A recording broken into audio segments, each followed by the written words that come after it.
Jésus, l'image du Dieu invisible, Jésus, l'amour de Dieu manifesté pour l'humanité, va rencontrer une femme en Samarie au bord des sentiers de Sichar. Il va entamer une merveilleuse discussion avec cette femme et sa discussion avait pour but de l'amener à la connaissance du Dieu invisible. De l'amener à la connaissance simplement de qui est Jésus, de sa mission, de sa vocation. Et la discussion va progresser et elle va dire cette phrase à Jésus. Nos pères ont adoré sur cette montagne. Elle parlait d'une montagne qui se trouvait en Samarie. Nos pères ont adoré sur cette montagne. Et vous, vous dites que le lieu où il faut adorer est à Jérusalem. Et dans les propos de cette femme, nous voyons clairement un clivage. Dans les propos de cette femme, il y a une séparation d'adoration. Dans les propos de cette femme, il y a différentes façons d'adorer. D'une part, les Samaritains adoraient sur une montagne bien précise, et d'autre part, les Juifs disaient que l'adoration véritable était à Jérusalem. Donc il y avait deux pensées, il y avait deux philosophies et il y avait deux façons d'adorer l'éternel Dieu, le Dieu invisible. Et face à ce qu'elle va dire, face à son ignorance, face à sa quête de la connaissance de la vérité, ou du moins dirais-je face à la vérité qui est Jésus, la vérité va l'illuminer. Et l'illumination de cette vérité serait que l'heure vient, selon Jésus, où ce ne sera ni sur cette montagne, la montagne qu'avait désignée cette femme, ni à Jérusalem que vous adorez le Père. Donc Jésus vient lui dire, en réalité, oui, bon, c'est normal ce que vous dites. C'est normal ce que tu penses, c'est normal ce que tu dis. Mais il y a une heure qui vient.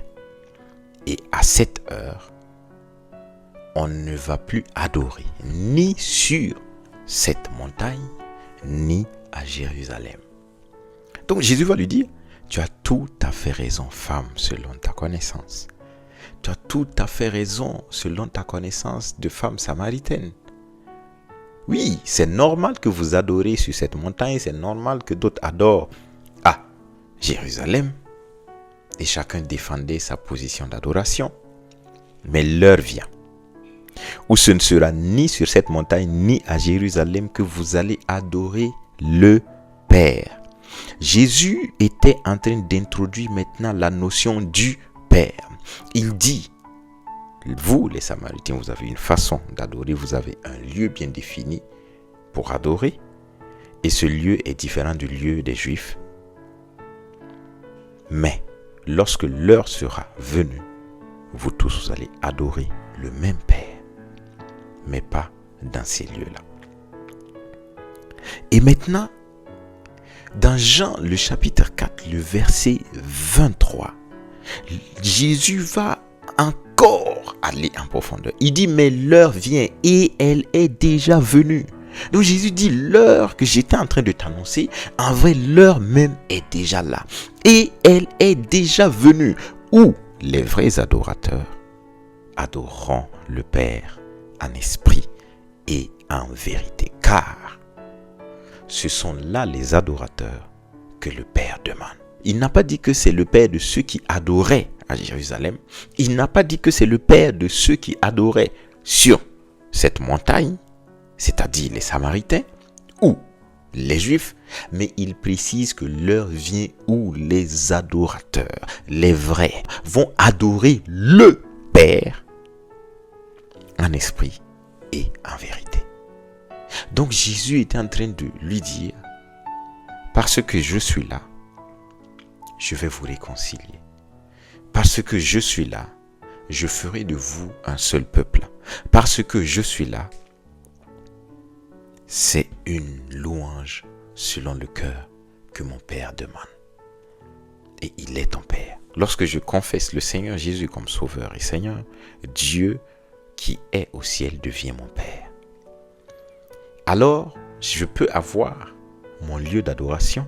Mon frère en face peut avoir son lieu d'adoration, mais lorsqu'il confesse le Seigneur Jésus comme son Sauveur, il est aussi fils. Maintenant, sa louange sera agréée par le Père selon l'esprit et la vérité de cette louange. Ça veut dire qu'à compter de maintenant, tu devrais y réfléchir. Tu devrais comprendre que le lieu d'adoration ne définit pas que tu es un adorateur en esprit et en vérité. Tu peux adorer dans un lieu bien précis, ton frère peut adorer dans un autre lieu bien précis, et Dieu agrée vos offrandes à vous deux. Parce que l'adoration est aussi une offrande. Donc il faut que nous comprenions et que nous arrêtions de nous diviser, que nous arrêtions de prétendre que parce que j'adore dans ce lieu, je suis meilleur que les autres. Non. Au pied de la croix, le sol est plat. Au pied de la croix, nous sommes tous pareils. Tant que ton frère appelle Dieu qui est au ciel son Père, tu n'as aucunement le droit de croire que tu es mieux que lui. Non, car Dieu regarde à la louange du cœur et non au lieu ou à la dénomination. Tant que tu appelles le Dieu du ciel ton Père, c'est que tu es fils. Et tant que tu es fils, tu peux adorer le Seigneur en esprit et en vérité, et il agrée cette adoration. Ne viens plus faire une quelconque séparation, car Christ nous a unis en son nom. Peu importe nos différences, peu importe nos différences de pensée, peu importe nos différences de doctrine, tant que Dieu est notre Père par la confession du Seigneur Jésus, respectons-nous et avançons, car c'est Dieu qui gagne, car nous devons veiller à la manifestation simplement de sa gloire, que sa paix et son amour soient pour toi, et que cette paix et que cet amour te poussent à être simplement quelqu'un qui cherche à manifester la gloire de Dieu et non sa propre gloire. Amen.